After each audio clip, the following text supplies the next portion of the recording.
the role that I play is that I help families consider prevention. And I like a new model of prevention where we're thinking the earlier the better. When we're thinking very early childhood, the research suggests even in infancy that we can tell children who are more vulnerable later. And so that the prevention actually begins right at the start with building emotional intelligence and social emotional learning skills that help children positively cope with the ups and downs of life. Unfortunately, there are more ups and downs in life today, that there's more stress on children and families than ever before.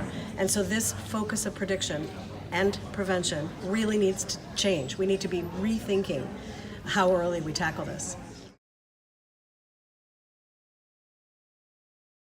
So a lot of times we talk about in parenting these teachable moments, right? We've heard this phrase.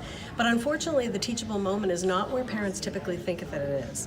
We think that when a child is misbehaving or when a child is having challenges with friends and in the family emotionally, that's our teachable moment. But unfortunately, that's when children are the least receptive to the kind of skill building that I'm talking about.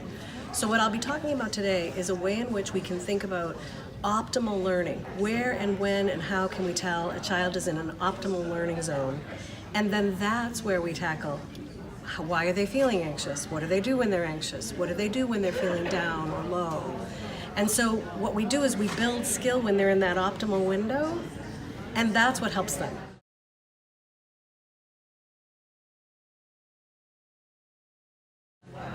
We focus a lot of our parents on parenting, unfortunately, when kids are the most dysregulated, and that's when they're the least likely to hear what we're saying.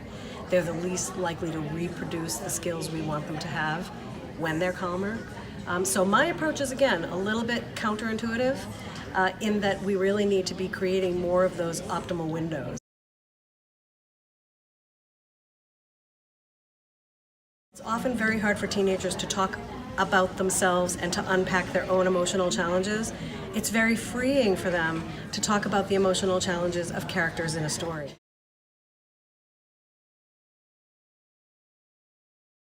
I wrote a novel about adolescent mental health, and then I wrote a companion guide for parents and teachers so that teens and parents and teachers can read the novel, see the wide array of mental health challenges that teens have within the context of this story, but then use the guide, which is called Let's Talk About Adolescent Mental Health, as a way to unpack the novel Girl Sent Away and to really think about what it teaches teens.